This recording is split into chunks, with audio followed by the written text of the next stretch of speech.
In 2010, I created this short film involving only me, myself and my camera. Objectively, it's not very good, and I knew that at the time too. So I promised myself to learn more about the freshly discovered idea of manipulating video beyond just cutting it, to come back and to redo it so much better.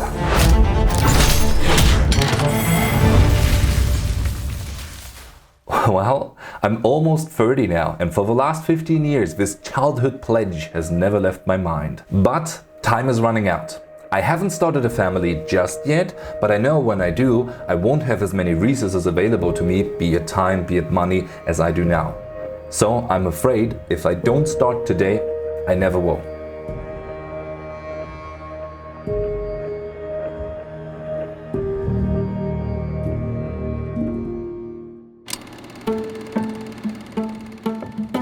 I can't say that I've come very far since then. I've done a bit more compositing and I've dabbled my feet in 3D, but honestly, there's a lot that I just don't know. And to me, that's such an awesome opportunity to learn something. And you can too. If you've ever wanted to create your own short film, this is the video series for you. Together, we can learn screenwriting techniques, storyboard our shots, and figure out one by one how to make them a reality. Cinematic lighting, compositing, fight choreography, color grading, composing a soundtrack, and sound design. I am going to tackle all aspects of production from a complete beginner's point of view. Let's go! Part 1. The original. I've been passionate about filmmaking for as long as I can remember. In kindergarten, I was gluing hand-drawn frames into what I considered a film spool, presenting the results live to an audience. When my dad got a digital camera that could shoot up to 30 seconds of video at a time though, my days of sketching on paper were over. I would film anything and with anyone, from nature documentaries to much-needed Pirates of the Caribbean sequels. Mostly with friends and family, but I won't show that footage here. By the way, did you just see that curtain behind myself? It's catching the shadow of a Lego Duplo's ship's railing to make the transition from miniature to live action as seamless as possible. That's pretty clever considering this was 19 years ago. That's the kind of thinking outside the box that we need on this project too. I love filming with my friends. But by 2010 I had become frustrated. My ambitions grew, but it had gotten increasingly difficult to schedule shoots. Hence this. Starring me, filmed by me, directed by me, you know. Since we want to redo this as faithfully as possible, let's dive into my 2010 masterpiece and take from it what we can for our new version. So, the movie opens with two versions of me having an intense wizarding battle of some sorts in a wooded area on a cloudy day.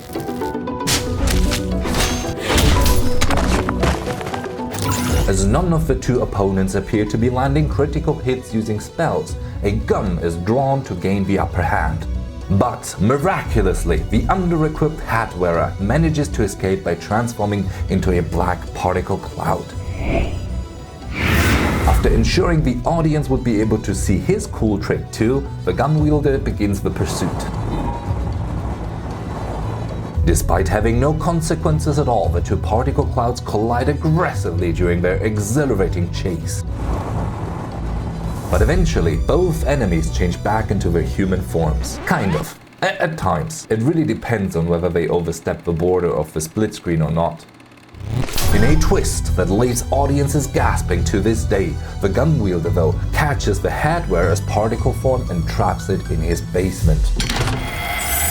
Suddenly, the aspect ratio changes as the director discovers his new camcorder's abilities. A modern-day cowboy enters the picture and breaks the windows on the entire building to gain entrance. Time moves slowly as the frighteningly powerful new character makes his way into the basement to retrieve the imprisoned soul. As anyone would after being trapped for God knows how long, the two change into matching fuchsia-colored t-shirts and meet their arch nemesis, who's also changed. Perhaps it's a seasonal uniform for wizards? But I don't know. The freshly mowed car park just outside town becomes a chaotic scene with participants being pushed down hills and being shot at. The fight against evil ends victoriously as the weight and explosiveness of a sedan get underestimated. Our heroes say their goodbyes and go separate ways once again. The end. Wow. This is so exciting. Because it is so bad. The potential is limitless. We can do so much with it.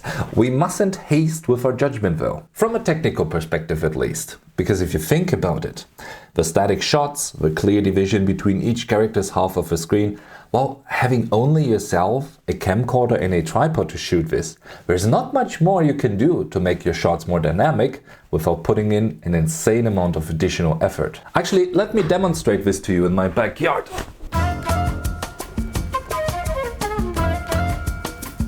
The tools available to me in 2010 did not include animated masks or any other reasonable way of rotoscoping, so I was stuck using split screens, combining two strictly separated images into one.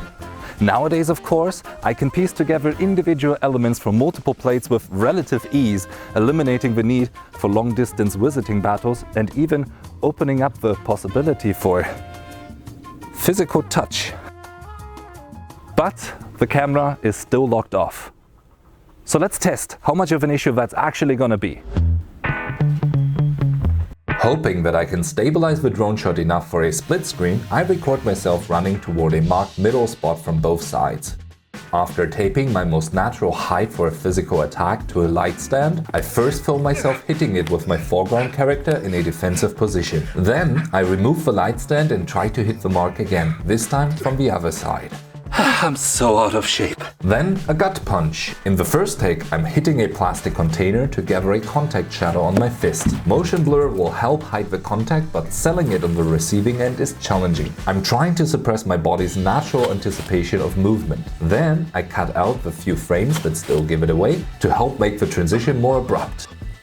Next, trying not to break my back, I bend backwards to escape the other character's high kick. Now is an opportunity to bring the other character down too. That way, this fight has a progress that's easy to follow. I let myself fall onto a mattress. This is really fun actually. I just don't know whether it's any good. Then I blow air on a clean plate of the background to somewhat underscore the impact. I force myself to breathe heavily before every take to remind myself that I'm supposed to be in a very stressful situation. And we're done. Let's watch it back.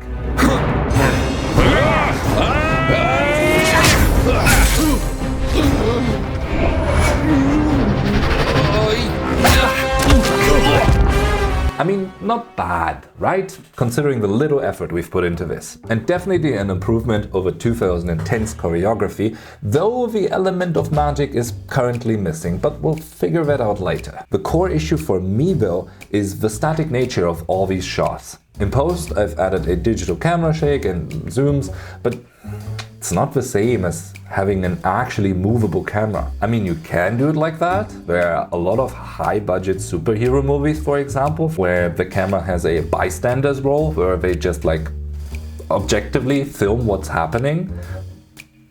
But I think the camera should be a character in the fight as well. It may not be as noticeable during just these few seconds, but believe me, over the short film's entire runtime, the static camera would definitely stick out like a sore thumb. And as always with filmmaking, no matter the budget, there's not one solution for the problem. So from a technical perspective, moving the camera will be our #1 issue to solve, right after we come up with a new script. Part 2. How to write a script. On a surface level, and I don't think we need to dig any deeper, the 2010 short film storyline presents itself as follows. There's 3 characters, let's call them A, B and C. First, A and B have a one-on-one fight. A loses and his soul gets trapped in a small vessel like a crystal. C then rescues A to fight B together. A and C win. I don't think we have to carry anything else over into our new version. In preparation for writing the script, I have watched tons of tutorials on YouTube and I have linked the best resources I found in the description below. On a quick side note, obviously you shouldn't start your short film by defining a structure like we have done. It's just my particular use case that forces me to do so. In your case, the most important thing at first is the idea and the character. And obviously your idea doesn't have to be perfect from the start. We can refine it by asking the right questions during the writing process. We will get to that in just a second. And just another common wisdom, the idea is not everything. The execution is. So even if your idea doesn't sound like it would win awards from the get-go, like in my case, that's not that much of an issue, because in the end your execution will define whether your short film is entertaining or not. And entertaining means good, because with a short film you have very little time to tell an intriguing story, so entertainment should be your #1 focus. In my edge case, the idea is kind of dictated by what came before and the characters as well. So going by the books, I will be defining a narrative perspective for my project. It's a tremendously important decision to make. Which character or characters will the camera attach itself to? Or maybe to no one at all. There are many interesting storytelling options, all of them with their pros and cons. So here's a short list. First-person perspective. Here, we're telling the story exclusively through the protagonist's eyes. This is oftentimes a safe choice for compelling writing, as it restricts the information available to the main character and therefore to the audience as well. It will also make it easier to follow the plot, because the viewer experiences the events together with the protagonist. In first person, the protagonist's thoughts are often expressed out loud, so we always know what they're thinking. Third-person perspective is the other very common choice for narration. There's technically 2 sub-classifications. Either you still follow the protagonist but keep an objective distance, that's called limited third person, or you jump to any character you like, that's an all-knowing narrator or camera. Or also called omniscient. Yeah, I knew that. The latter approach introduces the risk of your audience getting confused with the parallel storylines. Or bored actually, if the viewer has more information than the protagonist and it's just slowing things down. Don't get me wrong, having the audience one step ahead of the protagonist can create suspense, but the danger of achieving the opposite accidentally is also very real. Multiple points of view, or Rashomon style, is when you tell the same events from different, completely subjective perspectives. Bringing those together can create a fantastic storytelling device, subverting the audience's expectations time and time again. It's a really cool concept, but coming up with a plot that can be experienced from multiple perspectives and that makes sense every time is going to require quite the writing process. Another exciting option is second person. That's when you, the viewer, are a character in the film and other characters address you directly through the camera. Honestly, when I read that, my mind just went somewhere else instantly. What an intriguing concept to have the viewer participate as a character. But it's not very common, and I think it's not very common for a reason. Let's stay away from that. That's another short film, not this one. But imagine, like, the entire short film is based on the concept that everyone looks the same. If we never saw the protagonist from a third perspective, that could be a mystery until the end. Is he like everyone else? Okay, Tim, pull yourself together. This is... No. Another time. We are going with the limited third-person perspective, where the camera is attached to the protagonist but doesn't narrate his thoughts. Next step in the screenwriting process, we need to figure out what the movie is about. Like, what is it really about? I mean, I know I said before I already have an idea, but there's more to it. And for this, we mainly have to look at the main character. What is their goal and what is their handicap that they need to overcome in order to reach the goal? Professionals call that a want and a need. Especially in short films, the answer to what is it really about can oftentimes be just the character's journey. Really important, I'm told. So who's our protagonist? If we look at our timeline, I guess it's A, because he's present for most of it. That's rather easy. Now for A's goal and handicap, I think we should explore why everyone looks the same in the short film, because that is most likely the pressing question the audience has from the get-go. There's a conscious choice that needs to be made here and with similar topics, because we could either be really creative and come up with a unique backstory of why everyone looks the same, or we expect the audience to have enough previous knowledge that if we tease a possible explanation, they will get it on their own. It honestly comes down to whether you want to spend valuable runtime explaining this bit of trivia, or whether you want to focus on something else. Or, in other words, is this information relevant enough to spend runtime on, or should we skip it? In this case, it doesn't matter why everyone looks the same. They just do. So I would prefer to go with a very common explanation that everyone has on their mind, and then skip that part and get to the good parts of the story, the entertaining parts. Like, imagine you're writing a short film about a blind person that wants to go see, like, the Mona Lisa or something. Does it matter why he's blind? Probably not, because the conflict is he wants to go see the painting, but he can't see literally, you know? You get it. I already see myself appearing in someone else's video about terrible writing advice. Please do additional research. These guys I've linked out. Really good. Okay, so why does everyone look the same? First thing that comes to your mind, really, first thing, I'm hearing alien species that tries to look human. Great.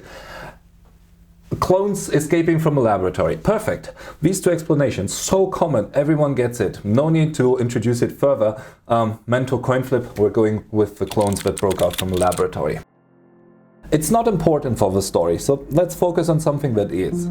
For example, why haven't we ever heard of this group of clones? And no, it's not because this is taking place in a parallel universe, and it's also not a dream.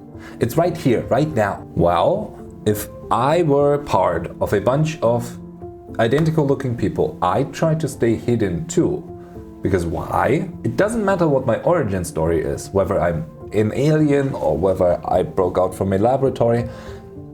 It would be really suspicious if there were a lot of people in my city that looked exactly like me, wouldn't it? So in order to stay safe, I mean, maybe they are chased by the government or something, the group needs to live dispersed all around the world, everyone assuming normal identities, trying to live normal lives, trying to never be seen together, even accidentally, in order to keep their cover. That makes sense, right? Therefore, our protagonist might be someone who's found happiness with his civilian life. At first, it was a cover, but it became so much more. He's married, has a satisfying job, meaningful friendships, and little else left to wish for. He's found his identity, he's become an individual, keeping alive what he's built, what was impossible when he was just a number in a lab. That's what drives this guy. That's the protagonist's handicap or need. And if the goal or want conflicts with the handicap, then we have a story. One simple example to hopefully make this clearer. Mission Impossible's Ethan Hunt's goal is usually to save the world. That's the goal, that's the want.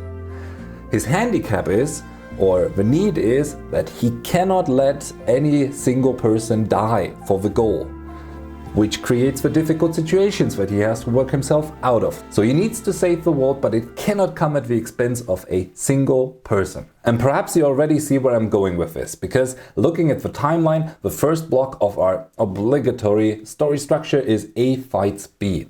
A wants to keep his life and the status quo alive. So the very presence of B, the meeting up thing, two identical looking people meeting on the street, is already challenging our protagonist's need. Just to be seen with B can already destroy everything our protagonist has ever worked for. But why does B come to A? B needs something from us. Either he needs our help, or he needs us gone, or whatever. Okay, but why the fight? If our protagonist wants to keep the status quo, he would want to walk away from a fight, right? He wouldn't want to fight. So B must have an ace up his sleeve in order to make the protagonist stay. If that sounded a little bit confusing or complicated to you, don't worry, you don't have to remember this. We will put this into a script in a minute.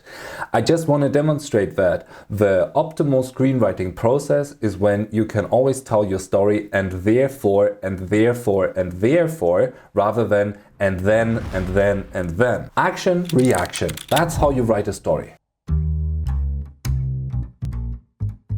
Now, so far we have mentioned a lot of elements. We have intentions, we have goals, needs. We have crystals that need to be explained somehow, right? And the worst thing you can do is just have two characters stand there and deliver this kind of information to each other in a dialogue. That's how you lose your audience. No one wants to sit through that. But still, the information has to be delivered. So in order for this to not turn into a very awkward conversation where they explain things that they already know to each other, I suggest we add, before we get into the conflict, one opening scene.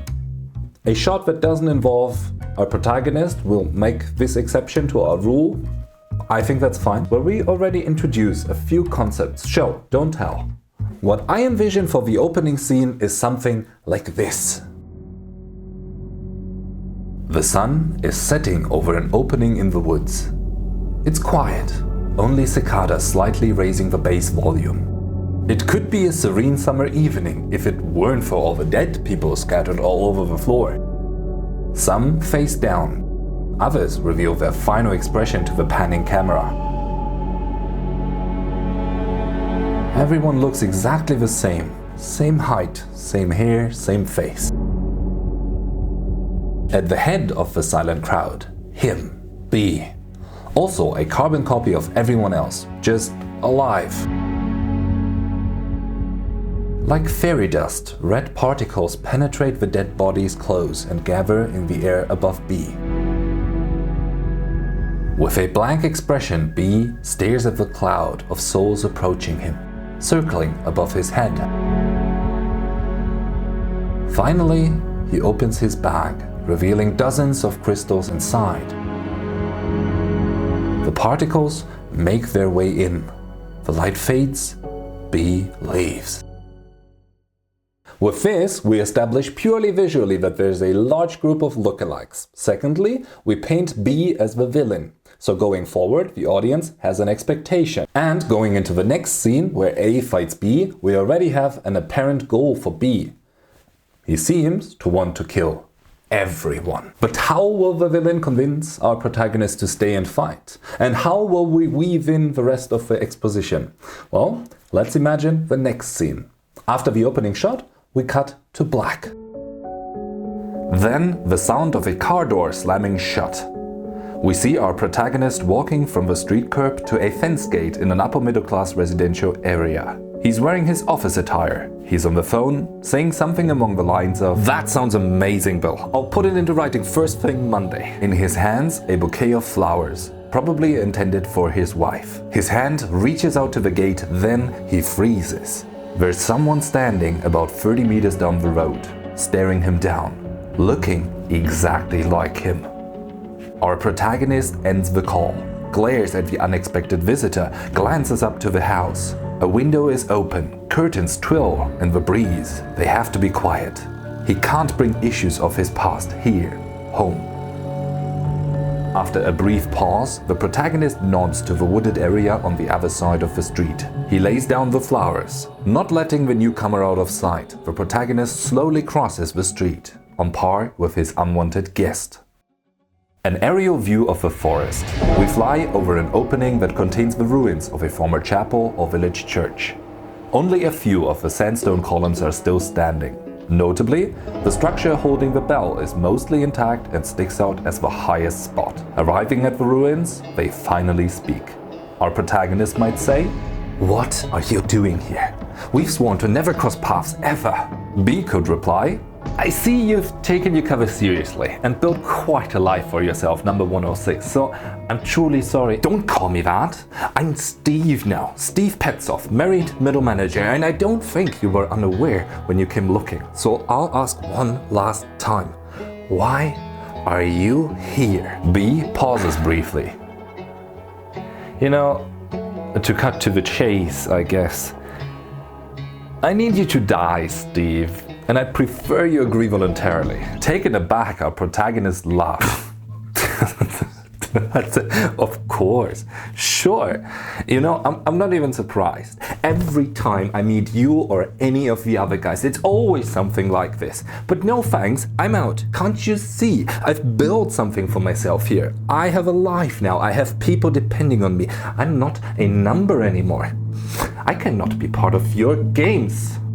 Perhaps this is still a little bit much exposition at this point, but I believe it's better to cut things out afterwards rather than trying to add things in. Okay, so you're out.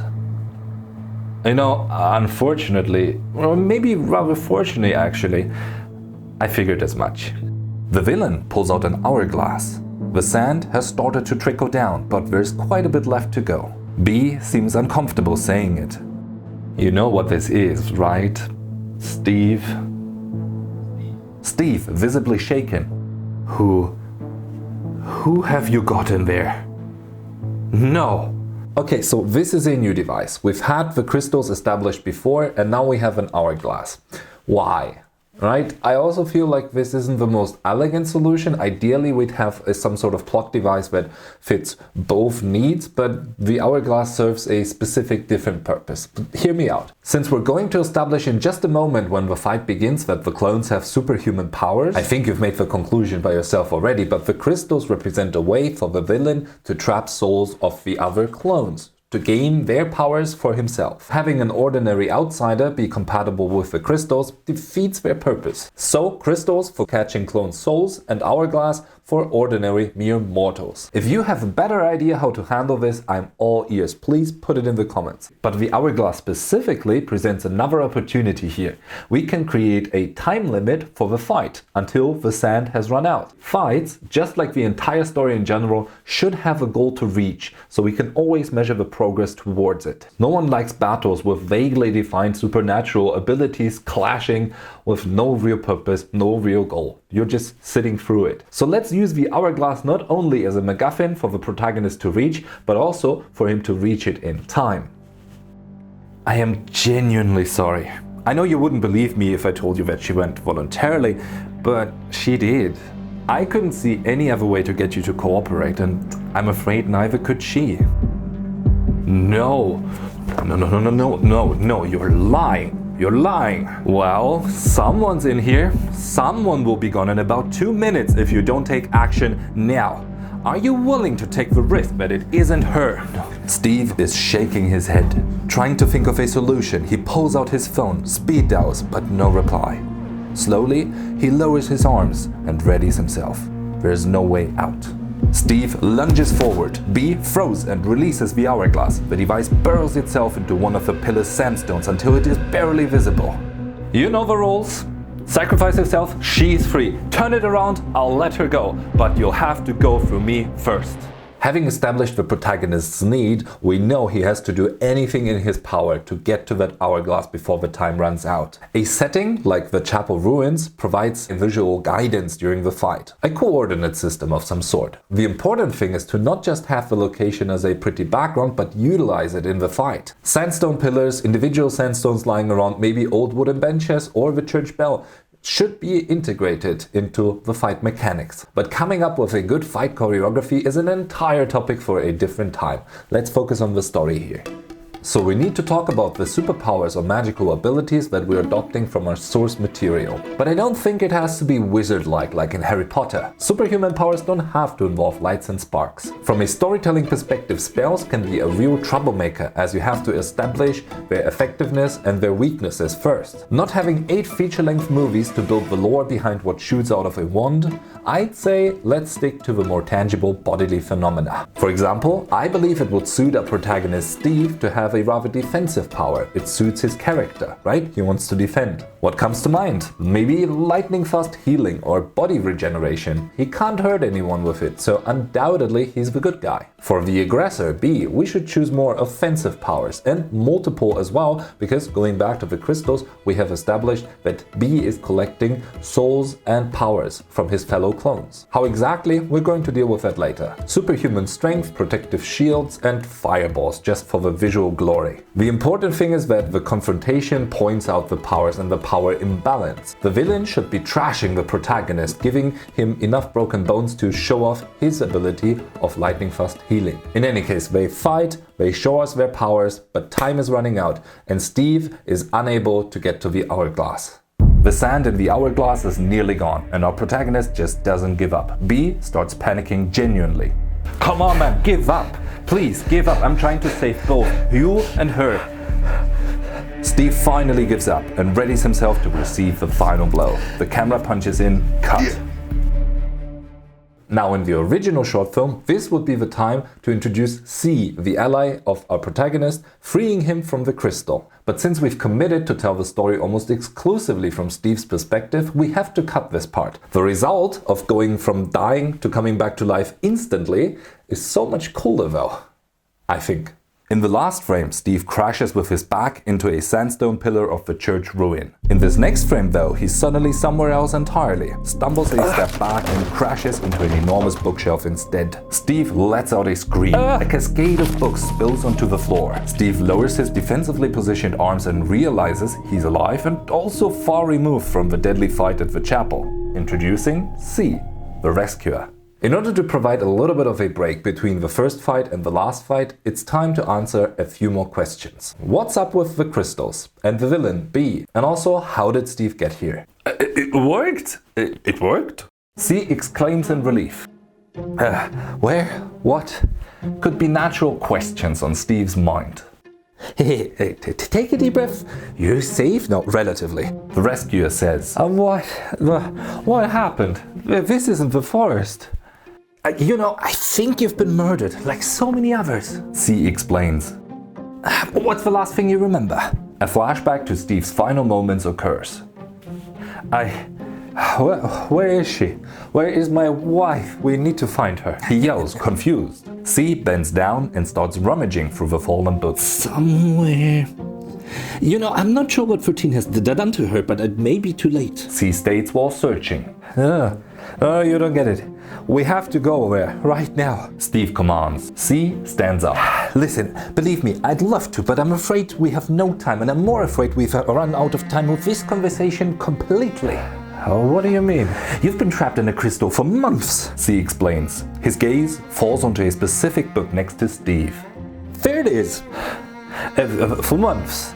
I was dead. For months. How'd you free me? C picks up the book and looks Steve into the eye.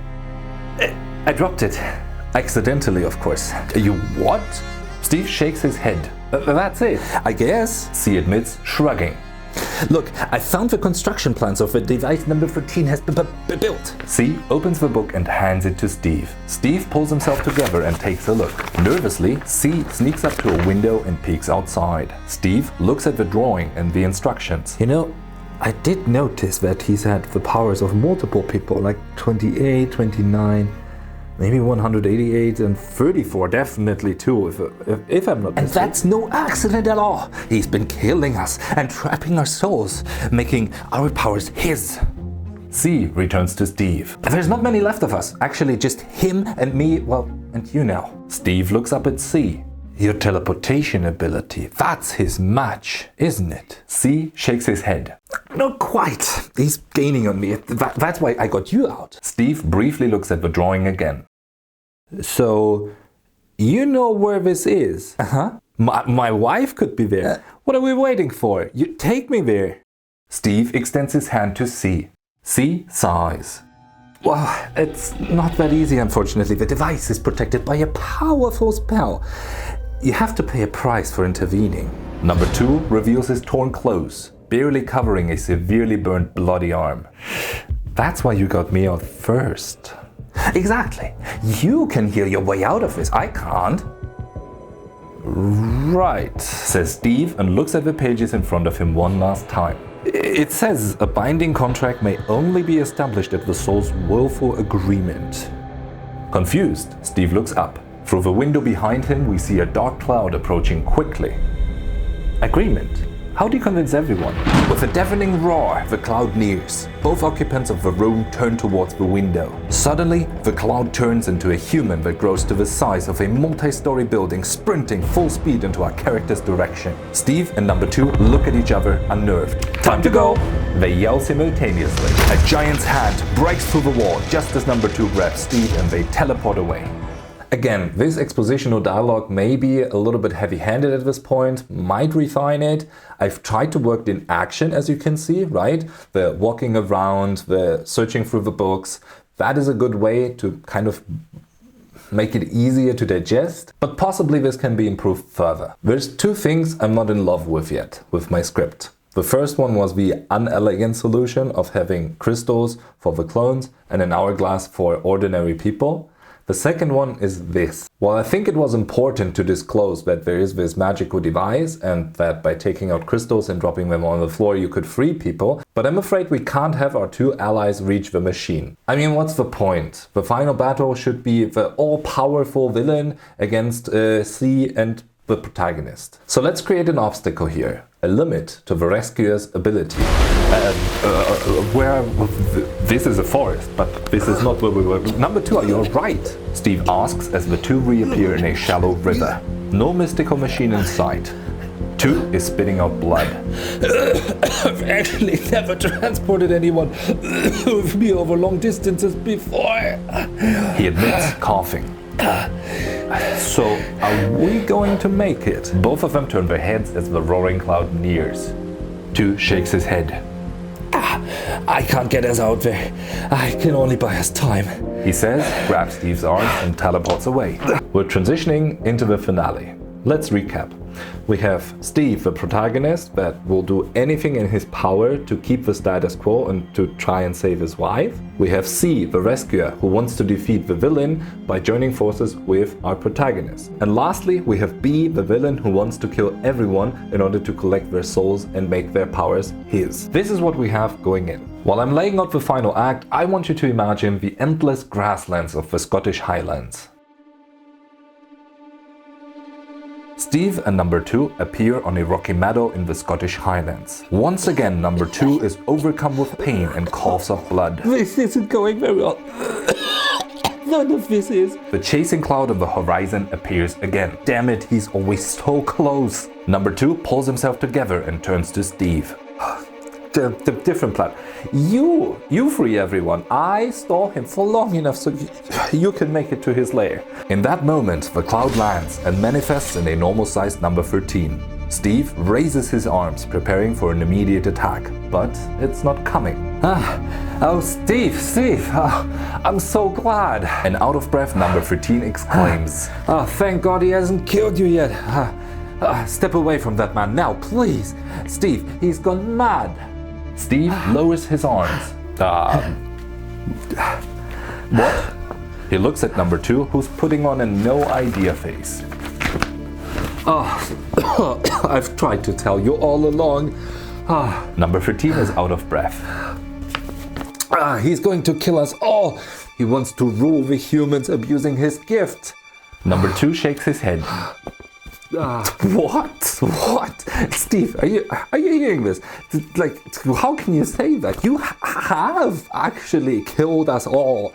We've seen through your disgusting scheme. You have been collecting everyone's souls to gain their powers for yourself. Steve turns his head back and forth between his two conversation partners. 13 laughs briefly. That's the one thing you haven't anticipated, isn't it, number 2?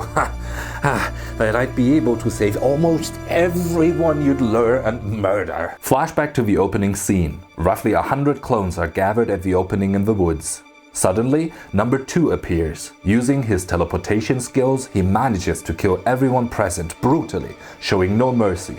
Hidden in the woods though, number 13 is watching. See, I've always known you wouldn't want to lay low and just appreciate the second chance you've got. So I've studied the science of our people in preparation for what was inevitable. I'll say it one last time, 106. Steve, please step away from this traitor. Your life depends on it. Honestly, I'm not sure I like the tone here. I'm afraid we're becoming a little bit too serious, too self-indulgent. Everything about this story is a stretch. Of course, I will undergo acting classes before shooting in order to sell this better, but still, the entire thing requires an incredible amount of suspension of disbelief. So maybe we can try something different, a little bit more light-hearted, to loosen the tension. Steve and number 2 have just discussed their strategy when the unnatural cloud already descends, revealing 13. Steve, I'm so glad! An out-of-breath number 13 exclaims. Oh, thank God he hasn't killed you yet, Steve. Step away from that man. He's gone mad. Steve lowers his arms. What? Number 2 interrupts. Wait, just a second. So you've picked a name for yourself to be an individual. And you chose Steve. So Steve, the most generic. Hey, at least he has a name. If you had integrated into society, we wouldn't be having this conflict today. Look who's talking, collecting souls instead of handouts from the office printer, are we? I didn't say I did any better. Guys. What's going on? Number 2 and 13 point at each other. Both? He's the bad guy. I am so lost. And then they talk about their conflicting stories, leaving Steve with a gut decision to make. What do you think? It shouldn't be over the top, but I think this is the right amount. Obviously, it cannot be the only place where we make a joke.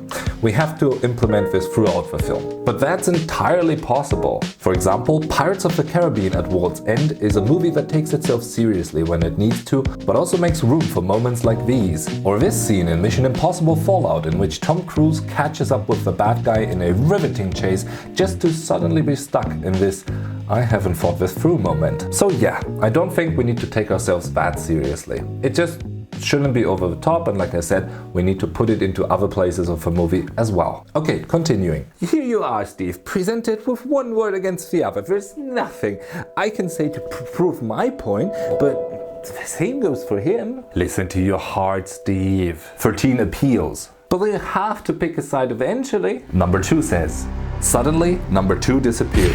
In the next second, 13 does too. Another moment later, they reappear, 13 being slammed into a rock. 13 recovers immediately though and launches a ball of fire. 2 teleports away to escape. Again, we'll figure out the details later on. The point I want to bring across right now is that C, the rescuer, number 2, is actually not doing that bad by himself. Hopefully the battle will manage to put a thought into the viewer's head like, actually, he is doing really well. Did he maybe just want to free the protagonist so the villain doesn't have a healing ability? At first, Steve's watching, unable to make a choice. Considering the overarching structure of our film, we need to get him involved. So there's a clear choice to be made for Steve. But does it make sense? All those years I've had a clear vision of how my movie is supposed to end. Now, having arrived at this point though, I started to question myself. In a situation like this, a smart choice may be to present your work to someone you trust for feedback, to get asked the right questions, to challenge your direction. So that's exactly what I did. And one particular conversation with my friends has stuck with me since then. Because the worst thing that could have happened did happen. My friends had genuinely good ideas that just didn't match mine at all. Okay, clones from a laboratory, I get it. But hundreds of them, you say? Why'd they let them go? Well, maybe they broke out. And the government would just accept that. They've gone into hiding all around the world. The CIA will find them. They found Bin Laden in his own home, no less. So I reckon next time they'll start with the obvious places. You guys are not getting away. Well, I think there's a unique opportunity here to play to your personal strengths. When I picture you, I see someone who's fluent in English, German, and Russian. So let's say your DNA was uniquely compatible with cloning technology and every major government in the world has created a group of you and send it out to find the others and kill them. Like, wouldn't that be so cool? The greatest threat since nuclear weapons. And you could have them programmed subconsciously to a keyword, a verbal kill switch. Maybe, yeah. The protagonist's journey would then become about finding that keyword before everyone's dead. Again, like, how cool would it be to see you speak multiple languages in the film? Would help with the acting too, dare I say. Now you can easily distinguish between the characters. Wow. So what do you do when you get feedback like this?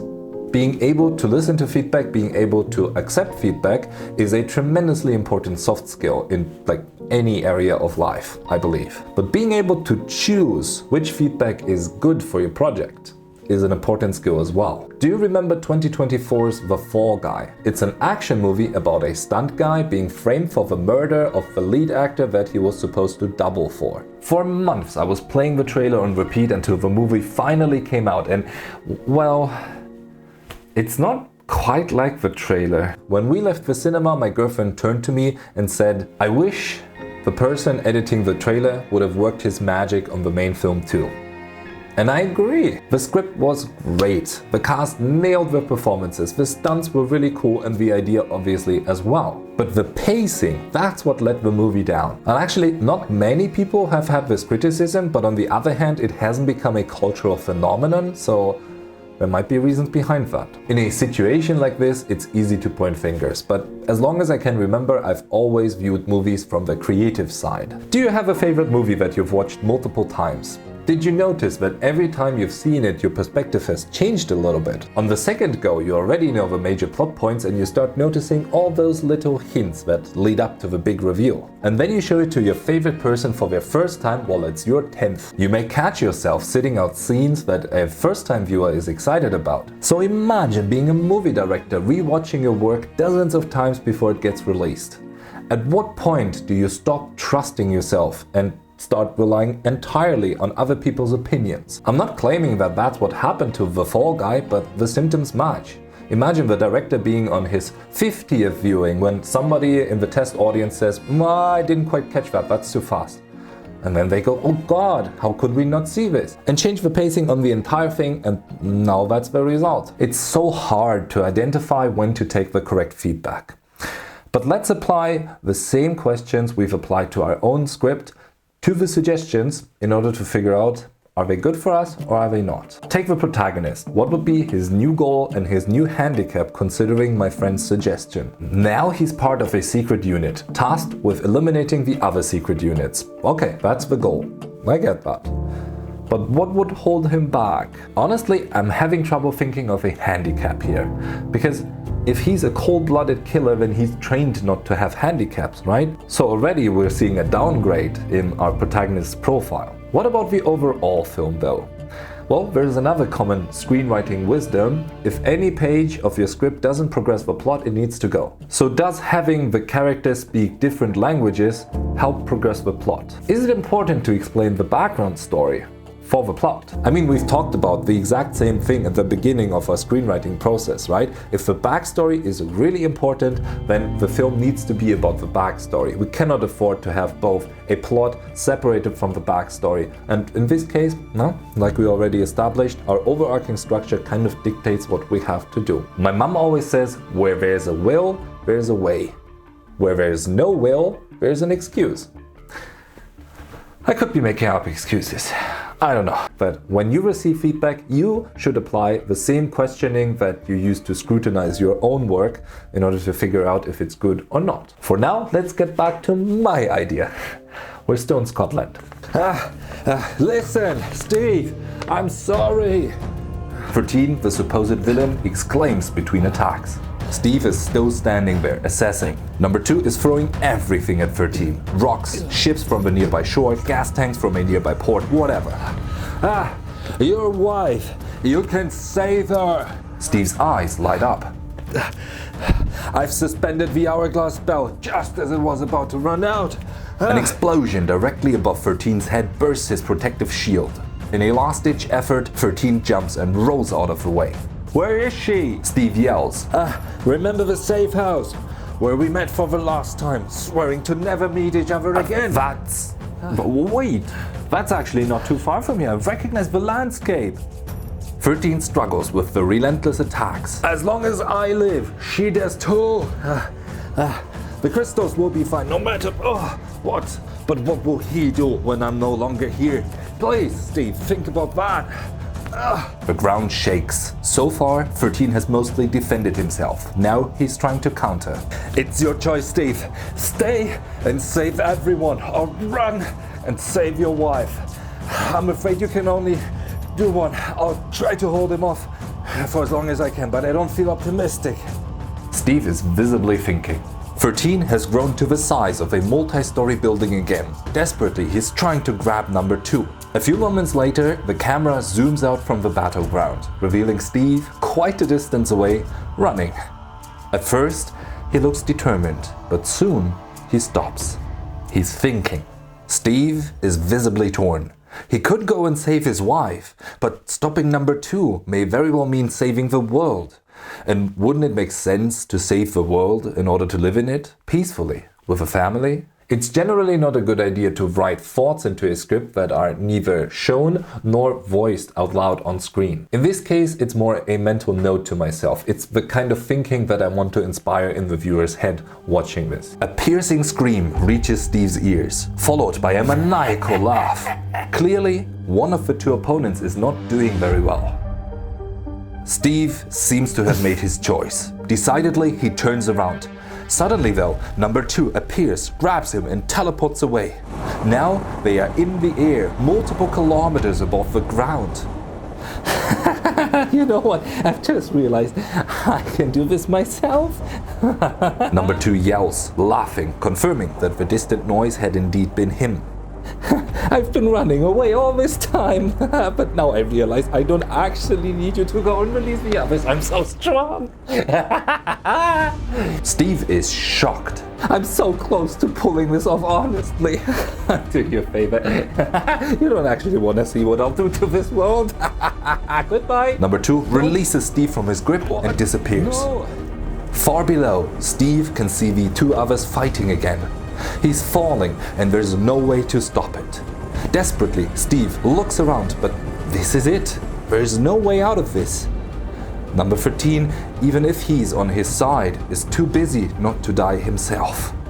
Inevitably, Steve smacks into the ground, obliterating his skull on a rock. It's over. Or is it? If we want to go with the light-hearted theme, then this impact is a good point to sell it. We can make it gruesome and terrifying, but we can also make it like really funny. It's just a quick, uncommented plop.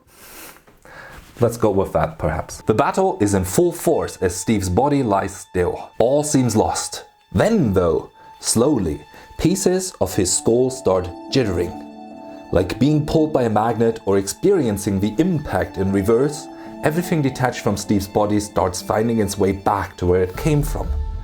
The head assembles, his unhealthily angled limbs start pulling themselves into position. With a gasp, as if he had come back from drowning, Steve starts breathing again and rises from the rock.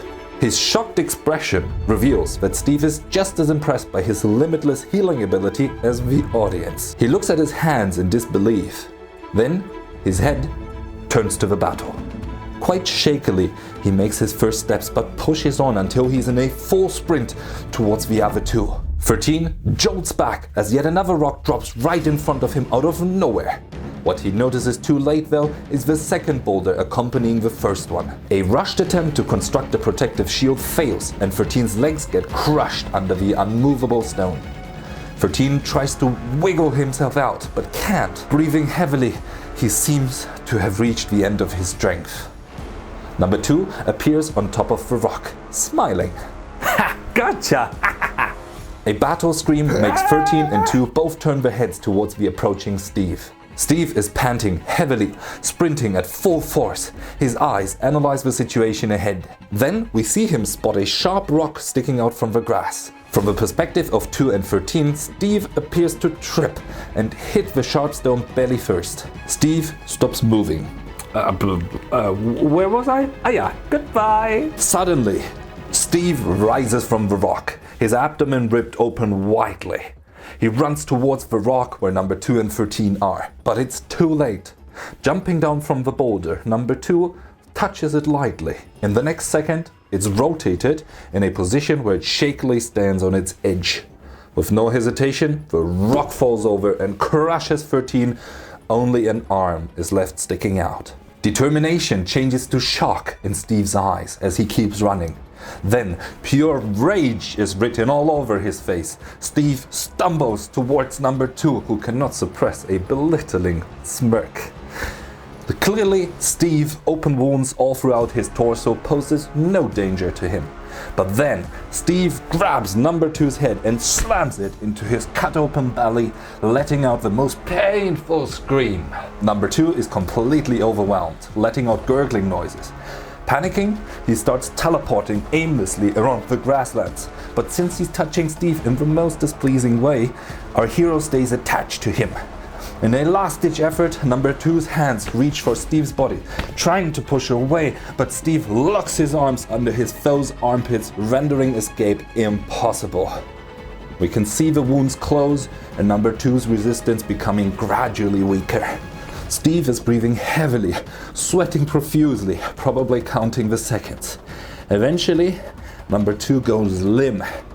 Steve lowers his arms, letting number two's body slump.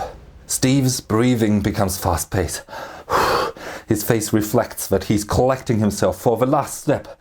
Letting out a powerful scream of pain, anger and sadness, he rips number two's lifeless body out of his. Exhausted, losing consciousness, Steve falls on his back next to number two. Breathing heavily, he stares blankly at the sky. He's won. The world is saved. But at what cost? See what I did there? Rapid self-healing, the most defensive power imaginable, can become offensive if one dares to sacrifice himself. Ah, how poetic. Ah, what a clever twist. Okay, maybe you've seen that one coming, but I think some people will be surprised when they watch this. I don't think this is the worst thought of this entire... And I think it also kind of balances out my inelegant other 2 points. Oh, that's not at all what you were thinking about? You were thinking about how the hell I'm going to pull this off?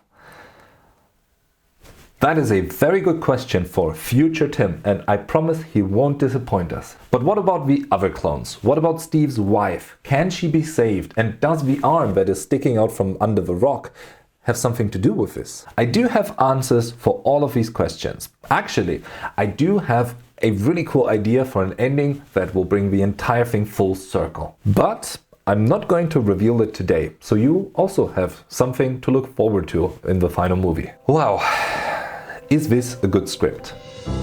Depends on who's asking, right? If I look at it from the perspective that we've tasked ourselves with improving the original 2010 short film, I believe we did great. All major plot points have been faithfully transferred into our new screenplay, and comparatively, it makes so much more sense now. Looking at it from an objective point of view, we followed basic screenwriting techniques as best as we could, always asking why and keeping the protagonist's character in mind. An experienced writer would tell you though to not try and cram an entire feature film plot into 5 minutes of runtime. So I can't claim to have established a gold standard here exactly. Personality-wise, I am someone who tends to overthink. If you give me enough time, I will talk myself out of any idea.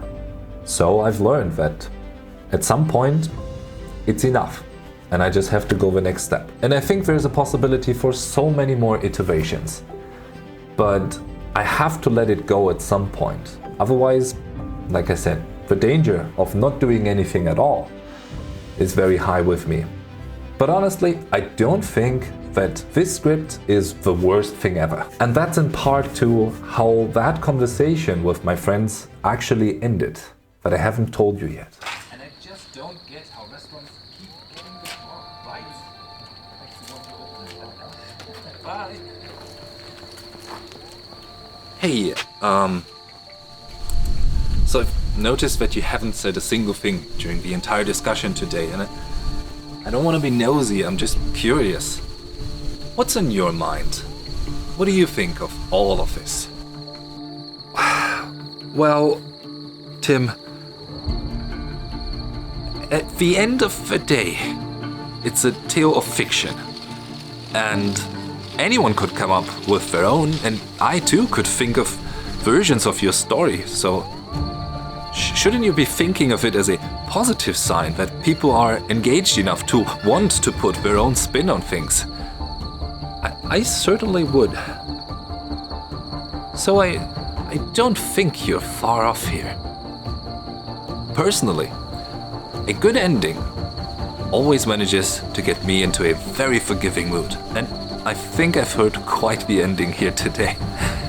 So, don't worry too much about it. I'd rather worry about your execution of this. So, take care. And good luck.